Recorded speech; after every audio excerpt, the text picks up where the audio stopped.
Daripada Ibnu Abbas radhiyallahu taala anhuma telah berkata, telah bersabda Rasulullah sallallahu alaihi wasallam, "Alaikum bil bayadhi minats thiyab liyalbisha ahya'ukum wa kafinu fiha mautakum fa innaha min khiyari thiyabikum." Hendaklah kalian memakai pakaian putih. Pakaian putih seafdal-afdal pakaian ialah pakaian putih. Yang lebih baik lagi pakaian putih itu dipakai pada hari Jumaat. Ya, sunat pada hari Jumaat, yang hadir solat Jumaat semuanya berpakaian putih. Hatta kepada imam-imam pun bukan pakai jubah hitam. Ya, sunat yang paling afdal. Ya, pakaian putih. Ya. Sejak bila ni tuan-tuan? Ya. Sejarahnya bila ni imam-imam mula pakai jubah hitam yang kita yang macam ada macam blazer tu? Sejarahnya ialah zaman Turki Osmaniyah. Ya, dipakaikan pakaian khusus kepada imam-imam yang sebelumnya tak ada. Ya, dan ulama mengatakan tetap dari segi hukum afdalnya berpakaian putih. Ya, afdalnya berpakaian putih. Kenapa afdal pakaian putih? Sebab pakaian putih itu yang pertama hilyatut tawadhu', penampilan orang tawadhu'. Sebab orang pakai putih dia tak tarik perhatian siapa-siapa. Kalau merah, merahnya, birunya, orennya. Ya, tetapi kalau putih tak ada kata putihnya, hanya iklan sabun saja. Putihnya, ya, iklan sabun dia tuan-tuan. Ya. Jadi kebiasaannya tak ada pakaian putih tak menarik perhatian siapa-siapa, maka dikatakan pakaian putih itu hilyatut tawadhu', penampilan orang yang tawadhu', yang tak menarik perhatian siapa-siapa. Maka dalam solat Jumaat memang sepatutnya pakaian kita tak menarik perhatian orang lain. Ya, ini kita tengah-tengah dengar khutbah, Masya Allah, tertoleh ke kanan nampak lambang UiTM, teringat anak adakah UiTM. Ya, toleh ke kiri nampak pula Tesla, teringat kereta Tesla.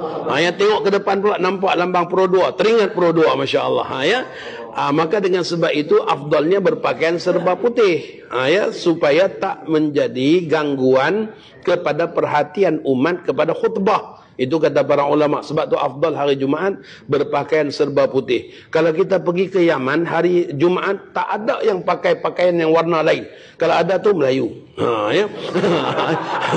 Kalau ada tu Melayu lah maksudnya. Ya. Orang Arab Yaman tak pakai pakaian lain kecuali putih pada hari Jumaat. Ya. Baik. Yang keduanya berpakaian putih itu ialah hilyatus salihin, penampilan orang-orang saleh. Maka dengan sebab itulah datangnya malaikat Jibril, atakum yu'allimukum dinakum. Jibril datang nak ajar agama kepada kalian. Kan datang seorang lelaki yang rambutnya tersikat rapi, pakaiannya serba putih, bertanya kepada Nabi kita tentang Islam, iman dan ihsan. Maka Nabi kita katakan, itulah malaikat Jibril datang nak ajar pada kalian agama kalian. Maka ulama mengatakan di situ menunjukkan kepada penampilan yang terbaik bagi seorang penuntut ilmu ialah berpakaian serba putih. Ya.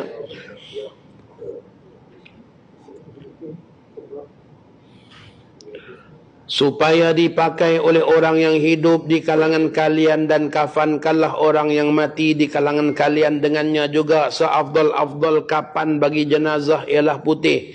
Dalam mengkapankan jenazah ada beberapa perkara afdal. Yang pertama putih. Ya. Yang kedua ialah kain yang tebal.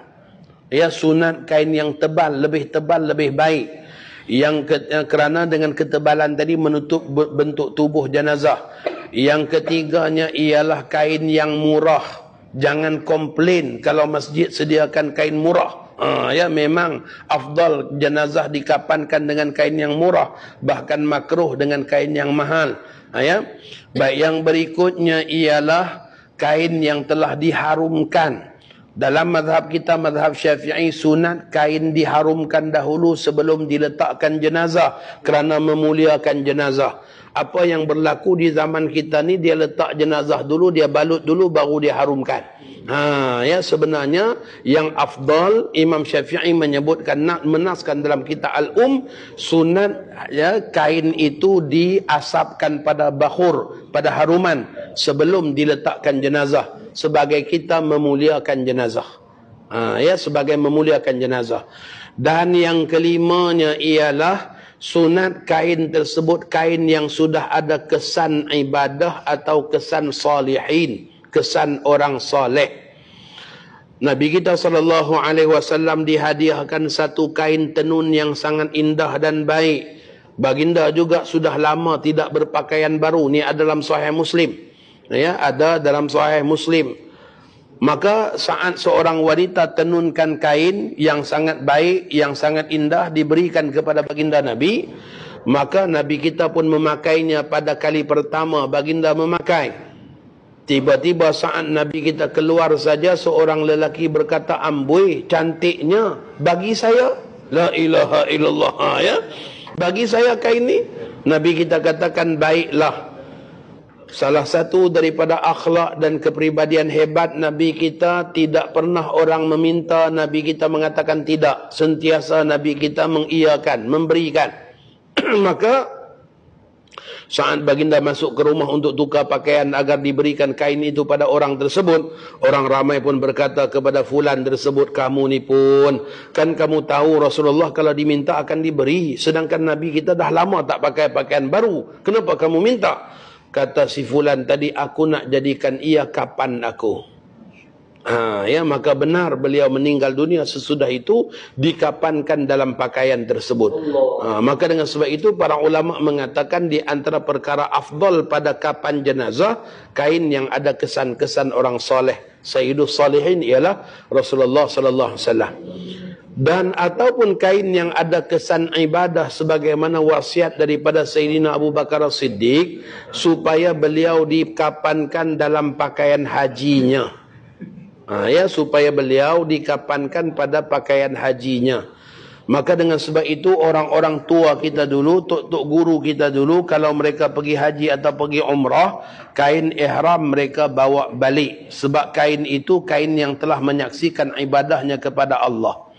Itulah kain yang digunakan tawaf di keliling Baitullah. Itulah kain yang dilakukan sa'i di antara Safa dan Marwah. Itulah juga kainnya yang menyaksikan tangisan teresak-esak memohon keampunan Allah di padang Arafah. Maka kain itu dibawa pulang supaya nanti kalau ada anak-anaknya, keluarganya meninggal, dijadikan kain kapan. Ya, dijadikan kain kapan. Ya, sama sebagaimana wasiat Sayyidina Abu Bakar As-Siddiq supaya beliau dikapankan dalam pakaian hajinya. Maka ya, beza zaman orang zaman dahulu dengan zaman sekarang, saat pergi umrah kain ihram ditinggalkan di hotel. Berat beg ustaz. Orang zaman dulu kain ihram dia bawa balik sebab kain itu sudah ada kesan ibadah, disimpan untuk dijadikan kain kapan. Sebab salah satu pakaian yang afdal dikapankan kepada jenazah 5 tadi. Ya. 5 tadi. Yang pertama putih, yang kedua tebal, yang ketiga murah, yang keempat harum, yang kelima sudah ada kesan ibadah. Ya.